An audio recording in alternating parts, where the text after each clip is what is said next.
Hi, this is Professor Melissa Hall, and this is a brief tutorial on how to write a basic visual analysis.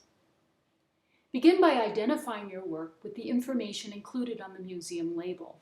This includes the artist, in this case unknown, the title of the work, which should be underlined or italicized like book titles, the date, medium, and collection or museum that it belongs to, and the URL to the object page. Next, describe the subject matter. Be sure to use what you learned from the lecture on the skill of describing. Here's a start. This painting represents the Virgin Mary with the Christ child on her lap. Mary is dressed in a blue robe and seated on a throne. The Christ child is seated in her lap and gestures towards her. Okay, let's face it, this is a pretty boring description. Remember, you should avoid the laundry list approach to describing by choosing adjectives that reveal something about the personality of the work. Remember that your description should reflect an opinion about the work. How does Mary appear to you? What impression is the artist trying to make? Sally Student says, well, she looks pretty queenly to me. Good. Make your description show that. So here's a second draft. This painting represents the Virgin Mary with the Christ child on her lap. Mary is elegant and slender, dressed in a blue robe that shimmers with golden highlights, echoing the gold background that symbolized the glittering perfection of heaven in Byzantine art. To emphasize her queenly status, Mary is seated on an elaborately carved throne, with her feet resting on a rectangular footrest. Her long, slender fingers cradle the Christ child as she gestures towards him as the one who leads the way. The expression on her face seems melancholy, as if to suggest her awareness of the fate that awaits him. Notice the use of persuasive language. The writer is not only describing, but also expressing an opinion about the work. The Christ child sits upright and alert, appearing more like an adult than a newborn child. He makes a gesture of blessing with one hand while holding what appears to be a scroll in the other. Good, so now it's time to analyze the stylistic features of the picture. What works that we have studied is it similar to? This will help you orient your analysis.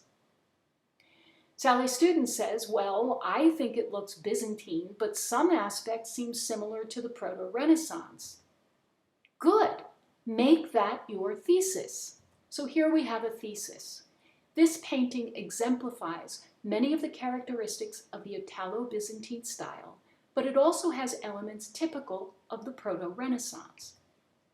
In fact, it is very similar to Cimabue's Santa Trinità Madonna because it has a similar blend of the old and the new. Good. Now you should listen to the Smart History conversation on Cimabue's painting a second time to get some ideas about how to analyze your example. Now let's describe or analyze specific details that support your thesis. The Italo-Byzantine characteristics include the gold background, which flattens the space and makes it seem like the figures are floating in heaven. The perspective of the throne and footstool are also off. The diagonal lines don't converge, and so they don't successfully create an illusion of depth. Religious paintings during the Italo-Byzantine period generally avoided any illusion of physical space to emphasize the heavenly rather than earthly nature of the subject matter. There is also very little modeling with light and shade. The Virgin's robes are defined by sharp linear patterns rather than modeling. This makes her seem more cartoonish than real, as was common in Byzantine icons, which deliberately avoided naturalism because of the religious taboo against making images of Mary, Jesus, and the saints.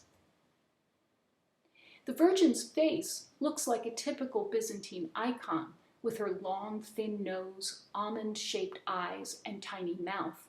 She doesn't look like a real person, but instead appears to follow a one-size-fits-all generic formula.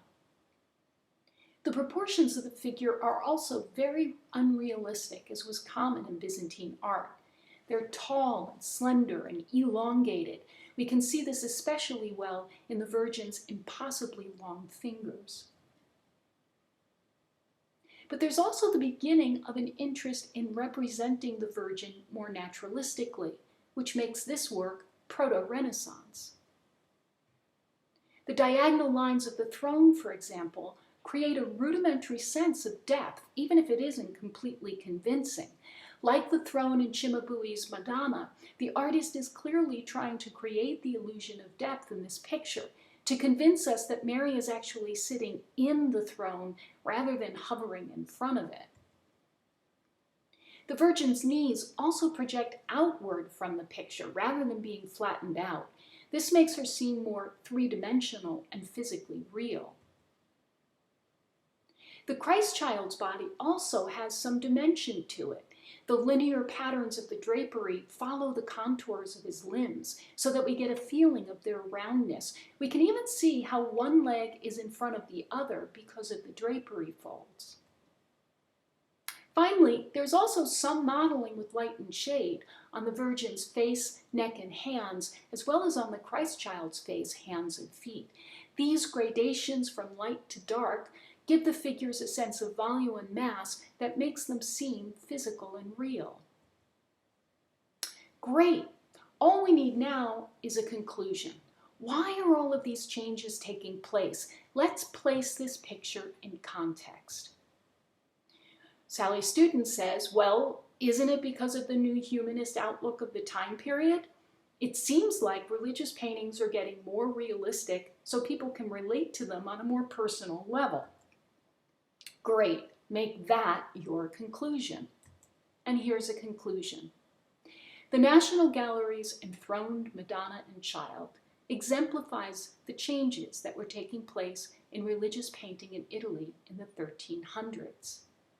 Influenced by the new humanist outlook of the era, Italian artists began to reject the flat, linear style of Byzantine icons and pioneered a more naturalistic style, employing techniques such as modeling with light and shade to make their religious subjects come to life. By humanizing their subjects in this way, Italian artists brought religion into the real world so that people could see, touch, and feel, and thus relate to Jesus, Mary, and the saints on a more personal level. Now all we need is a bibliography.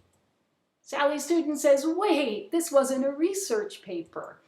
That's true, but everything you wrote is based on what you learned from assigned resources, and they should be listed in a bibliography. So here's a bibliography for this essay. First of all, a main source of your information is coming from my web lectures, which should be cited in any written work for this class.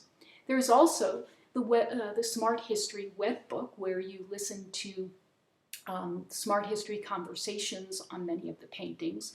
And then there were the assigned resources for the class, the Renaissance Connection resource and Dr. Nancy Ross on the image in early medieval art. These are all sources that you use to learn about the way that art was being produced and changing in this period.